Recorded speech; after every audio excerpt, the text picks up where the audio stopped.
Morning, everyone. It's really good to be able to start reconnecting in better ways, isn't it, in person.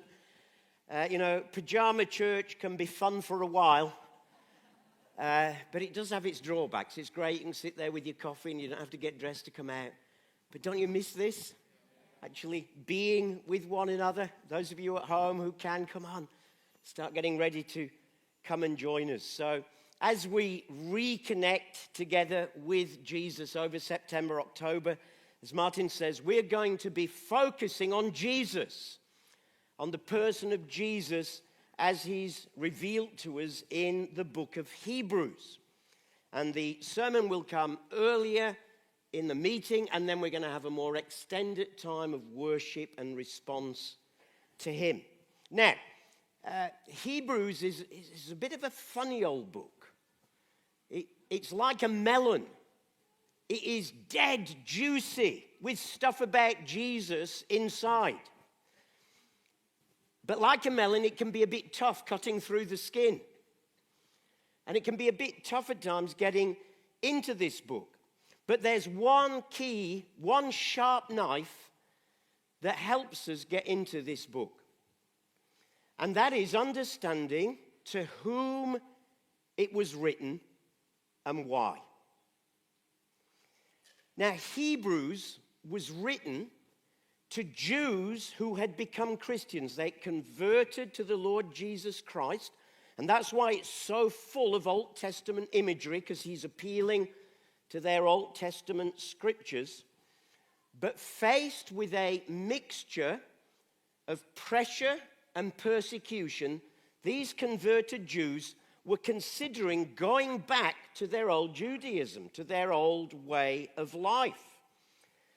And the whole argument of Hebrews is this: why on earth would you consider doing that? You left Judaism because you saw it didn't work. That's why you came to Jesus in the first place. So here you were in your old Judaism, you thought you got everything, then you heard about Jesus, and you left this and thought, wow, Jesus is much better. Jesus gives me everything that was hoping for and never came up with the goods. And the writer says, hello, you left that because this was better, and now you're thinking of going back to that? Why on earth would you want to do that? Why on earth would you want to go back to what you left? Because a bit of pressure, a bit of persecution is making it, well, he did have some good things going for it. Hello? He's saying through the whole thing. So the heart of Hebrews can be summed up in just 3 words. Jesus is better.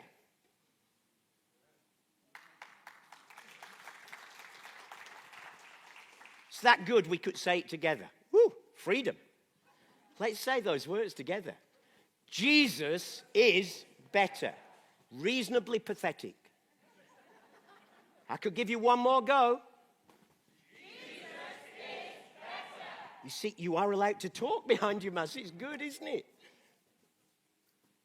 He's better, this letter is going to say to them, than anything in that old revelation they left behind. Better than any angel, better than Moses, better than any high priest, better than any sacrifice they had. He brings us into a better covenant. He brings us a better rest. Everything about Jesus is... Woo!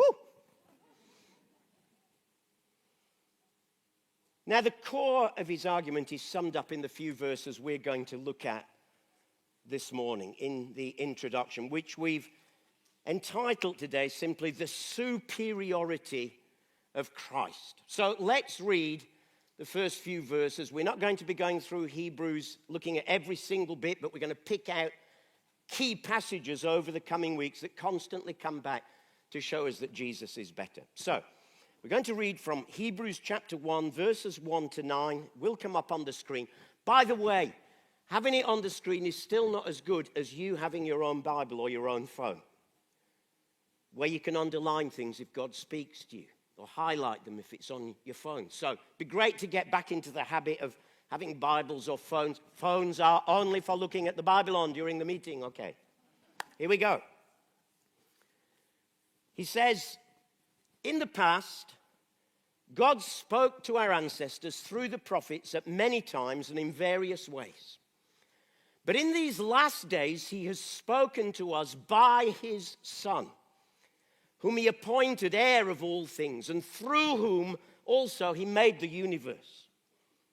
The Son is the radiance of God's glory and the exact representation of his being, sustaining all things by his powerful word. And after he'd provided purification for sins, he, Jesus, sat down at the right hand of the Majesty in heaven. So he became as much superior to the angels as the name he has inherited is superior to theirs. For to which of the angels did God ever say, "You are my son, today I've become your father"? Or again, "I will be his father and he will be my son"? And again, when God brings his firstborn into the world, he says, "Let all God's angels worship him." And speaking of the angels, he says he makes angels his spirits and his servants flames of fire. But about the Son, he says, "Your throne, O God, will last forever and ever. A scepter of justice will be the scepter of your kingdom, for you have loved righteousness and hated wickedness. Therefore, God, your God, has set you above your companions by anointing you with the oil of joy." Jesus is better, he's telling them. Better than anything they had ever known and experienced in the past. Starting here by saying he's better than angels. Why angels? Because at the time he was writing, Jews were really caught up in angels. So why is Jesus better? He's not an angel. The word angel simply means messenger.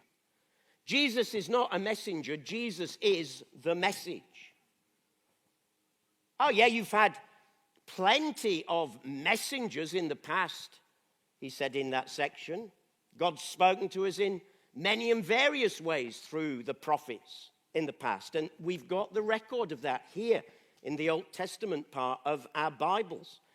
But you see, all of them, good as they were only the messengers and never the message. And who is that message? He is none other than God himself come into the world to save us and to become our friend. Let's just look again at what he said about Jesus in those opening verses. I've just put them up as bullet points. Just go through them quickly. What does he say? He says he's God's son. Not just a prophet. That's what Islam wants to reduce Jesus to. No, he's no prophet. He is the very Son of God. God himself come into this world through the miracle of the incarnation. He's the creator of everything and therefore heir to everything. He made it, so he owns it. It's all his. He's the radiance of God's glory, he says. In other words, he shows us what God looks like. Do you want to know what God's like? Do you want to know if God's real? Maybe you've never made that step yet. Read one of the 4 Gospels, one of the 4 stories about Jesus. And what you see there in Jesus, that's what God is like. He's the radiance. He's the outshining of what God is like. He's the exact representation of God's being, he says. The Greek word there is, he's the icon from which we get our English word icon. Representation, picture. But, you know, a better description for that these days will be he's the rubber stamp. You know, when you stamp something, put it on the ink pad, stamp it, and what you get there on paper is the exact copy of what's on the stamp. That's what Jesus is. You look at him, you look at God. He's the one who sustains or upholds everything by his word, not nature. Isn't nature wonderful? No, but God is. He's the one who purified us from our sins through his death on the cross. And there's whole sections of that later in the letter that we'll be coming to in the coming weeks. He's seated at God's right hand in the place of honor and authority and power. And he's better than any angel. Why? That passage said, because they're merely created beings, mere servants, while he is the Father's eternal Son. This is no messenger anymore. Jesus is the message. He is God himself come into our world to save us, to have relationship with us, and to bring us to know the living God, and to invite us to connect together with him and with one another to become part of his family. So in light of that, this writer's asking, not just today, but in the whole letter, in light of that, why would you ever want to abandon him and go back to what you used to have? Who in their right mind would abandon what is better for what they discovered never really worked? Now, of course, for us, there are very few of us here, if any, who would be likely to give up following Jesus to go back to things like animal sacrifices and having priests and going to a temple or anything like that. That's not our temptation. That's not our pressure, is it? But I'll tell you what is our pressure, where we can be tempted like that, is being tempted to go back to our old life, to our old ways. The pull to do that sometimes can be really strong, can't it? Especially if the mates are around and they're saying, yeah, come on, why don't you? We can be tempted to go back to our old ways and our old life that we left behind, either because we've been experiencing some pressure, some persecution, some ridicule from family or friends or workmates, and that can feel very raw, especially when we've not been able to connect well in this season, or as well as we would have liked to have done, to keep encouraging one another. We can be tempted to go back to the old way of life because we've been listening to the devil. When he whispers in our ears, you know what? You're really missing out. I mean, just look back. Just look back. Look back to what your mates are doing now. You're missing out, you know. You'd be better going off to your old way of life again. All that stuff he gave, it really, really was very enjoyable. You know, you'd be better off going back there. We could even drift because we've simply started to take Jesus and his forgiveness for granted. And so we've just ended up almost unnoticed, drifting back to some of the old ways, some of the old habits, some of the old practices we know just aren't good for us and don't really bless Jesus, and certainly doesn't help us in our lifestyle. And again, particularly when we've been disconnected, easy to drift when there's not the folk around you in the same way to both challenge and encourage you. It's easy to drift into comfort. A pajama church, as I called it at the beginning. I don't just mean getting up late and watching this online. And if you're watching it online in your pajamas, God bless you. You're still loved by Jesus. But you know, it can become a metaphor. Our relationship with Jesus reduced to sort of pajama relationship, casual, easy. And the moment we go casual and easy is the moment we start drifting back to what we used to be in. Listen, the message this morning is really simple. And it's simply this: Jesus is better. Do you want to say that with me again? It's going to come up on the screen in case you can't remember the words. 1, 2, 3. Jesus is better.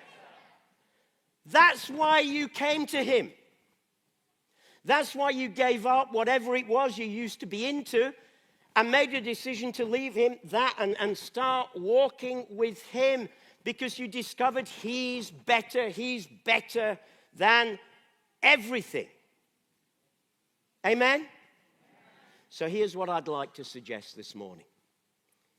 Is in a moment the band's going to lead us again in worship to help us focus on Jesus.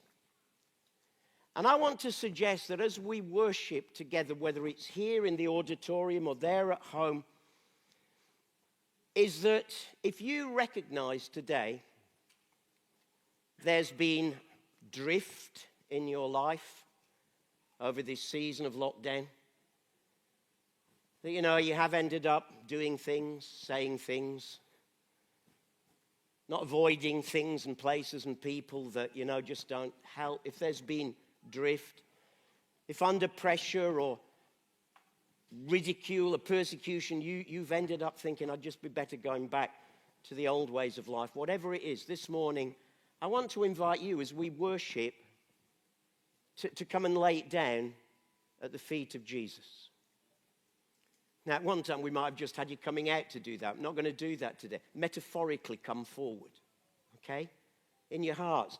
Just come and imagine Jesus here and saying, Jesus, here's this stuff that I've allowed to become better than you.